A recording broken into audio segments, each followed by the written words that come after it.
Sidang lanjutan peninjauan kembali Saka Tatal dalam perkara pembunuhan Vina dan Eki menghadirkan pakar hukum pidana UII Yogyakarta Muzakir. Dalam keterangannya, Muzakir memaparkan keruwetan dalam pembuktian diawali pada proses awal penyelidikan kasus. Penyebab kematian harus diserahkan pada kedokteran forensik untuk membuka alasan kematian.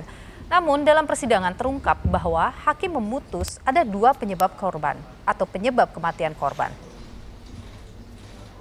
Ya, karena apa? Kalau dalam dunia hukum itu pasti. Kalau sebabnya adalah dibacok, ya bacok. Bacokannya mana? Lihat kan. Tapi keterangan dari audit forensik nggak ada bacokan, itu nggak ada. Yang ada adalah retak. Nah, retak itu nggak dibacok kan? Bacok retak kan bekasnya kan beda dengan bacoknya, itu beda gitu. Atas dasar itulah maka itu semoga hakim itu membaca kembali, mempertimbangkan kembali sebabnya matinya korban itu apa. Itu juga harus adil buat korban. Meskipun dia sudah meninggal dunia, dia akan menuntut keadilan juga. Kalau dia misalnya mati bukan karena ada pembunuhan berencana, kan juga protes juga dia. Kasihan orang lain yang di penjara gara-gara dia.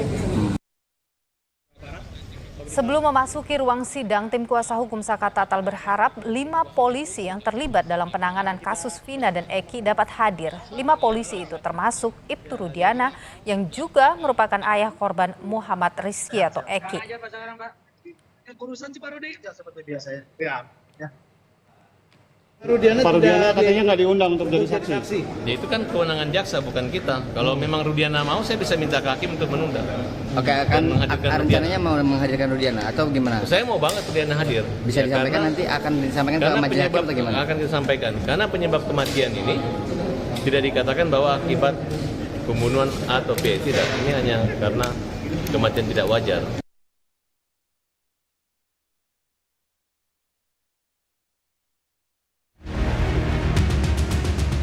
Kasus Vina Cirebon kembali menuai polemik usai mantan narapidana Saka Tatal meyakini penyebab kematian Vina dan Eki karena kecelakaan bukan pembunuhan, seperti putusan pengadilan 8 tahun silam. Pada sidang peninjauan kembali Saka Tatal Rabu siang, psikolog forensik Reza Indragiri menyayangkan bukti komunikasi elektronik para terpidana soal pembunuhan tidak dimunculkan di sidang. Saya sesungguhnya sangat menunggu adanya bukti komunikasi elektronik via gawai yang serinci-rincinya yang dilakukan oleh para terpidana pada saat itu dan oleh kedua korban. Bukti komunikasi elektronik serinci-rincinya ini mencakup siapa dengan siapa, berkomunikasi tentang apa, pada jam, menit, detik berapa. Itu akan memberikan gambaran kepada kita tentang sebetulnya para tersangka ini betul-betul merencanakan pembunuhan atau tidak. Kalau ini pembunuhan berencana secara berkelompok, pastilah sesama mereka pasti saling kontak semacam itu. Nah, sayang beribu sayang, bukti komunikasi elektronik yang sesungguhnya punya nilai emas macam ini kok ya tidak dihadirkan di persidangan. Salah satu ahli yang dihadirkan Saka Tatal, yakni Komjen Purnawirawan Susno Duaji, meragukan peristiwa pembunuhan Vina dan Eki. Mengarah kepada kecelakaan dan pembunuhan kan. Saya katakan persis ini, kalau kecelakaan sudah selesai. Kalau pembunuhan justru yang belum selesai. Kenapa belum selesai? TKP-nya belum tahu. Belum jauh pelaku, TKP-nya aja belum tahu. TKP-nya nggak ada. Karena TKP nggak ada, peristiwanya nggak ada. Karena peristiwanya nggak ada ya, pelakunya nggak ada. Nah sekarang kok ada yang ditahan di dalam atau yang dipenjarakan? Itulah PK tugasnya. Mantan Kabar Reskrim Komjen Purnawirawan Arief Sulistianto menjelaskan penyebab kematian dapat dibuktikan dengan visum, namun harus ada bukti yang menyertai untuk menguatkan bukti visum korban. Penyebab kematian itu seperti yang dikatakan di dalam visum ad petum. Yang harus dibuktikan adalah kebenaran peristiwanya. Apakah ini pengeroyokan atau pembunuhan, katanya ada perkosaan juga, atau ini kecelakaan. Nah, inilah peristiwa yang sebenarnya ini yang harus dibuktikan. Apa bukti-bukti yang akan diajukan kalau memang dari pihak yang mengajukan peninjauan kembali itu ingin mematahkan apa yang sudah diputuskan oleh majelis hakim sampai dengan kasasi ini. Sidang peninjauan kembali Saka Tatal masih bergulir, bukti-bukti kuat diperlukan untuk meyakinkan hakim dan membuktikan penyebab kematian Vina dan Eki. Tim Liputan Kompas TV. Hingga sidang PK Saka Tatal di hari kelima ini masih membahas soal penyebab kematian korban Vina dan Eki. Bukti-bukti diperlukan untuk memperkuat temuan forensik atas sebab kematian korban. Kita bahas petang hari ini, Saudara, bersama kuasa hukum Saka Tatal, Titin Priyalianti, dan juga ada Guru Besar Fakultas Hukum Universitas Jenderal Sudirman Purwokerto, Profesor Hibnu Nugroho. Selamat sore, Bu Titin dan juga Prof. Hibnu. Selamat sore, Mbak. Selamat sore, Bu Titin. Selamat sore, Prof. Baik, saya ke Bu Titin dulu. Bu Titin, ini kan dari tim Saka Tatal mengarahkan bahwa ingin mematahkan ya bahwa ini adalah pembunuhan, tapi ini adalah kecelakaan begitu. Apa yang kemudian bukti sahih yang dimiliki oleh tim hukum Saka Tatal ini untuk mematahkan alasan kematian korban ini dari pembunuhan ke kecelakaan ini? Terima kasih, Mbak. Sebetulnya kan saya meyakini tidak ada pembunuhan dan pemerkosaan yang dilakukan oleh Saka Tatal dan 7 terpidana lainnya juga kan sejak 2016. Hanya saja dari dulu kan tidak pernah ada yang memahami masalah itu. Kemudian yang pada sidang PK kita menghadirkan juga tim menghadirkan saksi-saksi ahli, dan tadi keterangan Profesor Muzakir itu luar biasa di samping saksi-saksi lain yang sudah dihadirkan. Jadi ketika kami menyerahkan novum 1 sampai 5 yang sifatnya visual di samping novum lain itu kan mengenai tubuh foto-foto korban di rumah sakit yang sebetulnya foto-foto itu tidak pernah dilampirkan dalam berkas Saka Tatal. Nah, ketika ahli ditanyakan oleh jaksa apakah foto-foto itu bisa dianggap sebagai novum walaupun dipakai dari angle yang berbeda, misalnya awalnya dari kiri menjadi dari kanan, ternyata jawaban ahli adalah itu bisa, yang penting bisa memberikan keterangan pada situasi yang berbeda. Dicontohkannya ketika misalnya diambil dari kiri tidak kelihatan ada bekas luka tusuk, ada goresan, tetapi ketika diambil dari kanan ternyata berbeda. Nah itu, yang ditampilkan sebetulnya di novum itu adalah tidak pernah ada luka tusuk, tidak ada luka tusuk di perut Eki. Dan kemudian kalau tuntutannya pemerkosaan, ternyata pakaian dalam Vina melekat utuh, mohon maaf, dengan pembalut dan kakinya mulus. Apa iya pemerkosaan dilakukan oleh 11 orang dengan bagian tubuh yang masih sangat halus dan pakaian dalam yang rapih gitu. Ternyata kan itu terbantahkan oleh ahli karena memang novum itu tidak pernah dihadirkan di persidangan sebelumnya. Oke, baik, itu yang membuat Anda yakin bahwa ini adalah kecelakaan, bukan pembunuhan gitu, Bu Titin ya?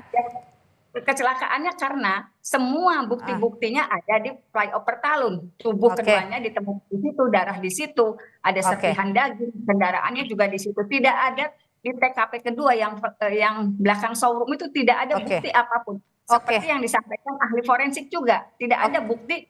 Harusnya ada bukti karena itu lapangan, harusnya kan ada kotoran yang melekat, rumput yang melekat gitu. Lumpur yang melekat, tanah yang melekat di tubuh korban, ternyata kan tidak pernah ada disebutkan dalam visum. Baik, saya tahan di sana. Prof. Hibnu, kalau Anda mendengar apa yang disampaikan tadi dan saya yakin Anda juga mengikuti proses sidang Saka Tatal ini, apakah ini bisa menjadi kuat atau menguatkan bahwa ini adalah kecelakaan, bukan pembunuhan? Ya, terima kasih. Apa yang disampaikan Bu Titin luar biasa. Jadi bukti-bukti yang bisa menggambarkan ya. Tapi dalam konteks pembuktian itu harus lengkap. Harus lengkap. Artinya apa? Harus didukung dengan bukti-bukti material yang bisa menjelaskan. Saya takutnya seperti itu, Bu. Karena namanya suatu bukti itu harus jelas. Sehingga satu-satunya jalan yang disampaikan dengan foto itu juga memberikan petunjuk. Bagaimana petunjuk bisa jalan? Ada bukti lain, pendukung yang lain. Pendukung yang lain mungkin bukti yang bisa memberikan mosaik lengkap. Nah ini, mosaik lengkap, titik A, B, C, sehingga terjadilah utuh terhadap si korban, itu mungkin jadi. Tapi kalau potongan-potongan, saya kira perlu data dukung lain. Ini memang pekerjaan berat bagi teman-teman karena sudah 8 tahun yang lalu. Oleh karena itu menurut saya gini, Mbak, kalau bisa, kalau memang seperti ini minta penasihat hukum ekshumasi ulang. Oke. Karena kalau ekshumasi ulang tapi dengan dokter forensik yang objektif, yang independen dari berbagai hal. Karena akan melihat penyebab kematiannya dulu apa.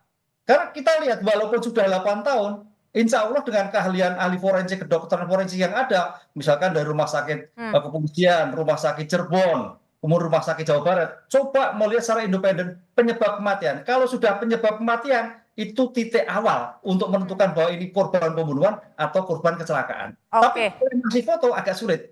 Perlu data yang lengkap lagi gitu. Oke, Prof. Ibnu, ini untuk pengajuan ekshumasi ini apakah pengaju PK yang kemudian mengajukan permohonan ekshumasi ulang atau Polda wajib gitu atau langsung melakukan itu? Ya, karena kemarin kan Kapolri kan sudah menyatakan seperti itu. Jadi kalau pengungkapan kembali, kalau memang itu kembali, kalau hanya berdasarkan bukti keterangan-keterangan itu agak lemah. Karena era 8 tahun, satu-satu yang bisa bicara adalah forensik. Karena forensik akan bicara ketika itu. Ketika itu tidak terjadi berarti 8 tahun sekarang ini. Ini yang harus kita camkan. Kalau tanpa itu tumpang siur terus, Mbak. Jadi polisi yang harus langsung mengambil sikap untuk melakukan ekshumasi. Tidak perlu ada permintaan ekshumasi misalnya dari pemohon PK. Ya, karena kewenangan pengungkap perkara ada di polisi, karena sivilo, polisilah yang harus legowo, merupakan ekshumasi lagi dengan dokter yang independen. Oke. Gabungan. Itu akan menentukan. Kalau kematian sudah ketemu, gampang itu jalan. Oke, Bu Titin, ini kan kalau tadi Prof. Ibnu mengatakan bahwa masih butuh gitu alat bukti yang kemudian mendukung apa yang Anda inginkan, yaitu mematahkan bahwa itu adalah pembunuhan. Salah satunya ekshumasi juga itu perlu dilakukan. Apakah Saka Tatal juga berencana untuk mengajukan ekshumasi ini?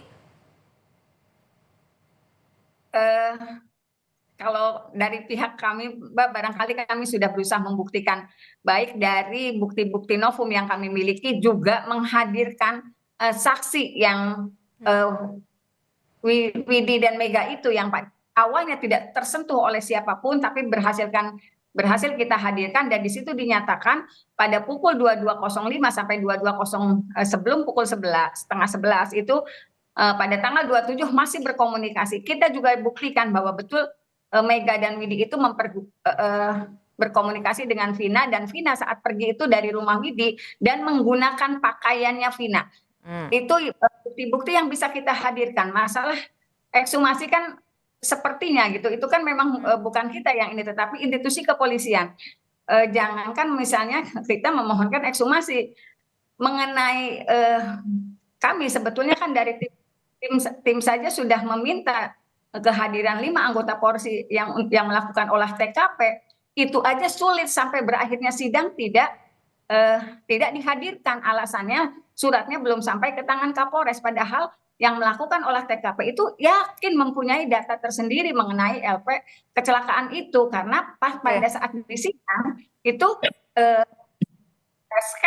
sketsa yang dihadirkan oleh majelis itu tidak diakui oleh anggota Polres Sumber itu sebagai sketsa kecelakaan yang mereka buat. Jadi jangan melakukan ekshumasi untuk surat aja kan, permohonan aja tidak diabaikan gitu. Oke, Prof. Ibnu, kalau misalnya ini Polri tidak melakukan ekshumasi, kalau kita lihat Saka Tatal juga permohonan ekshumasi, mereka merasa ini peluangnya sangat kecil gitu. Apakah kemudian ada pihak di luar institusi Polri yang bisa melakukan scientific crime investigation mundur lagi ke 8 tahun lalu untuk membuktikan secara ilmiah apa ini yang sebenarnya terjadi gitu? Yang sebenarnya terjadi memang kenapa waktu itu tidak lakukan. Tidak dilakukan. Ini memang pertanyaannya apakah memang tidak tahu ataukah tidak tahu atau memang cukup apa itu terjadi yang terjadi. Cuman yang menarik begini Bu Titin, ketika yang melakukan penyidik ketika itu siapa saja? Saya kira penyidikan itu akan datanya lengkap lah. Ketika 8 tahun yang lalu misalkan berita acara pemeriksaan ketika itu bagaimana itu saya kira bisa diminta kembali itu. Bisa dimintakan untuk dihadirkan. Karena ini bagian dari pengungkapan suatu perkara. Tapi ini kan pemeriksaan perkara. Sekarang padahal ini adalah PK. Takut saya gini Bu Titin. Ini kan PK itu adalah permohon dalam arti perdata. Pemohon termohon. Ketika pemohon yang dimintakan apa? Adalah tentang Saka Tatal. Takut saya nanti hakim melihat, loh ini nggak dimintakan suatu pemeriksaan awal kok jadi pemeriksaan awal lagi. Bukan pemeriksaan perbuatannya kok pemeriksaan. Ini yang saya kira harus hati-hati jaga, karena dalam permohonan PK itu hakim akan memutus ya apa yang dimintakan. Yang memintakan adalah Sakatata tidak tepat di tempat. Sakatata ada di luar sehingga tidak tahu apa-apa yang terjadi. Karena anak-anak kalau telepon diminta tidak tahu mengerti apa yang terjadi suatu peristiwa. Ini yang saya khawatir dalam konsep ini, karena perdata itu hakim tidak aktif, pasif. Seperti ini kan beliau kan pasif, banyak A, B, C dan sebagainya. Ini mudah-mudahan konteks ini adalah hakim berpijak pada kepentingan yang objektif. Saya hanya mengandalkan itu, Mbak, melihatnya seperti itu, Mbak. Apa yang dilakukan Bu Titin. Oke, Prof. Hipnu begini, kalau kita lihat ya dalam keterangan yang disampaikan ahli juga bahwa penyebab kematian yang dituliskan dalam hasil visum itu kan menyatakan bahwa kematian tidak wajar, tapi memang tidak detil itu dituliskan di situ. Anda melihat bahwa hasil visum yang tidak detil seperti itu, apakah bisa jadi dasar hakim pada persidangan itu kemudian bisa memutus ini karena pembunuhan, karena kematiannya, karena kecelakaan atau karena pembunuhan begitu, atau seperti apa, Prof. Hipnu? Ya, visum adalah suatu alat bukti yang menggambarkan ketika peristiwa itu terjadi. Maka dibuatlah suatu keterangan tertulis oleh dokter. Nah, visum itu akan menggambarkan sebetulnya kalau visum yang baik, saya kan dosen kriminalistik ya, harus menuliskan situasi kondisi si jenazah, situasi tidak wajar itu karena apa? Harus jelas, benda tumpul atau benda lancip. Oke, jadi Pak, kalau kita lihat di visum ditemukan benda tumpul, tapi dalam alat bukti ada benda lancip, itu visum tidak berguna. Oke, jadi kalau misalnya hasil visum itu tidak lengkap dan tidak detail, harusnya tidak bisa menjadi dasar hakim mengambil keputusan. Nah, sulit membuktikan, kan harus jelas. Tadi saya akan contohkan, ketika barang bukti ditemukan benda tajam, tapi visum menatakan benda tumpul, visum tidak berguna. Jadi visum itu bukan sebagai alat satu-satunya, visum hanya untuk mendukung ketika barang bukti itu ditemukan. Prof. Hipnu, pertanyaannya kemudian adalah apakah ketika hakim kemudian tidak yakin dengan hasil visum, hakim bisa meminta dilakukan ekshumasi? Sangat bisa, karena untuk memastikan hakim jangan sampai sesat, hakim keluh karena memutuskan sesuatu yang keliru. Disinilah suatu pembuktian yang masih abu-abu, karena kematian itu harus jelas disebabkan benda tumpul, benda tajam atau racun. Racunnya seperti apa, kualitasnya seperti, harus jelas penyebab kematian. Itu kalau kita kaji dalam ilmu pengungkapan suatu perkara itu. Baik, terima kasih Prof. Hipnu sudah berbagi pandangan di Kompas Petang. Bu Titin, terima kasih juga. Saya tahu Anda lelah juga dengan persidangan begitu panjang, tapi terima kasih sudah berbagi informasi di Kompas Petang. Sehat selalu.